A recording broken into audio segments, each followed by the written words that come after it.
जमशेदपुर पूर्वी से निर्दलीय विधायक सरयू राय ने प्रेम प्रकाश मामले को लेकर रघुवर दास पर हमला बोला है। 2 दिवसीय दौरे पर बोकारो पहुंचे सरयू राय ने कहा कि प्रेम प्रकाश की ट्रेनिंग पूर्व की सरकार में हुई थी और 2020 में पूरे हरवे हथियार के साथ हेमंत सोरेन की सरकार में शिफ्ट हो गए हैं। उन्होंने कहा कि प्रेम प्रकाश को घोषित और अघोषित जो बॉडीगार्ड मिले थे उसमें जांच की कोई बात ही नहीं होनी चाहिए। सीधे डीसी और एसपी को बुलाकर उनसे इस मुद्दे पर पूछताछ कर लेनी चाहिए। सरयू राय इन दिनों बोकारो के दौरे पर हैं। इस दौरान उन्होंने पूर्व सीएम रघुवर दास पर हमला बोला है। उन्होंने कहा है कि प्रेम प्रकाश पूर्व की सरकार में सेंट्रलाइज सिस्टम तत्कालीन मुख्यमंत्री रघुवर दास और तत्कालीन मुख्य सचिव राजवाला वर्मा के वक्त से ये सिंडिकेट चला रहा था। उन्होंने कहा कि 2020 में जैसे ही हेमंत सोरेन की सरकार बनी तो इस सिस्टम को प्रेम प्रकाश ने राजधानी से प्रखंडों तक फैला दिया। उन्होंने ये भी कहा कि हेमंत सोरेन को इस बारे में उन्होंने आगाह किया था, लेकिन उन्होंने ध्यान नहीं दिया। नतीजा अब सबके सामने है।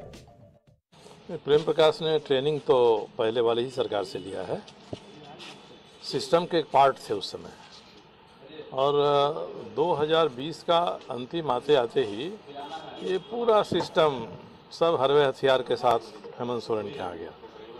मैंने उस समय मुख्यमंत्री जी को कहा था कि सावधान रहना चाहिए आपको, सबके सब आपके यहाँ आ गए, 1-2 आए तो कोई बात नहीं।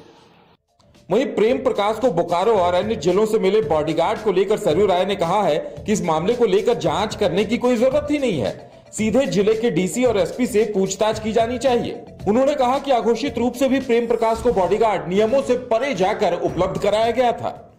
प्रेम प्रकाश ने ट्रेनिंग तो पहले वाली ही सरकार से लिया है। सिस्टम के एक पार्ट थे उस समय, और 2020 का अंतिम आते आते ही ये पूरा सिस्टम सब हरवे हथियार के साथ हेमंत सोरेन के आ गया। मैंने उस समय मुख्यमंत्री जी को कहा था कि सावधान रहना चाहिए आपको, सबके सब आपके यहाँ आ गए, 1-2 आए तो कोई बात नहीं। वर्तमान परिप्रेक्ष्य को देखते हुए सरयू राय ने कहा कि कोई सरकार हटाने की बात करता है तो कोई सरकार बचाने की बात कर रहा, लेकिन केंद्र बिंदु में तो भ्रष्टाचार का मुद्दा है, उसे खत्म करने की बात कोई नहीं करता। हम सभी एक दूसरे के खिलाफ बात करते हैं। कोई सरकार हटाने की बात करता है, कोई सरकार बचाने की बात करता है। इसका केंद्रीय मुद्दा भ्रष्टाचार है, उसको हटाने के लिए कोई बात नहीं करता है। आप जब अपने यहाँ भ्रष्टाचार कभी था उसको स्वीकार करेंगे, तभी आप दूसरे के भ्रष्टाचार पर हमला करने की काबिलियत रखते हैं। सरयू राय ने पूर्व की सरकार पर तंज कसते हुए कहा कि आप अपने वक्त के भ्रष्टाचार को स्वीकारेंगे तभी आप दूसरों पर हमला कर सकते हैं। वहीं पूजा सिंघल मामले को लेकर सरयू राय ने कहा कि पूर्व की सरकार में मनरेगा में हुए घोटाले की जांच ईडी कर रही है और उसी दौरान सरावगी बिल्डर से प्लॉट खरीदकर अस्पताल बनवाया गया। इसी दौरान नोटबंदी भी हुई और वही पैसा पल्स अस्पताल में लगा। उन्होंने कहा कि 2015 से 2019 तक की सरकार में जो भ्रष्टाचार हुआ उसी का पैसा अस्पताल निर्माण में लगा है। सरयू राय ने यह भी कहा कि ईडी भले ही हेमंत सोरेन के कार्यकाल की जांच कर रही हो, लेकिन भ्रष्टाचार के तार रघुवर दास की सरकार तक पहुंच ही जाएंगे। एक विशेष बात बता रहा हूं, आप अलग से इसको आप ले सकते हैं।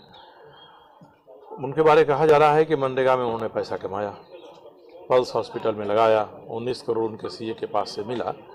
थोड़ा विश्लेषण आप करेंगे तो मनरेगा में जब थी हो, उसके बाद नोटबंदी हो गई तो उनका सारा कमाया किसी न किसी रूप में सफेद हो गया।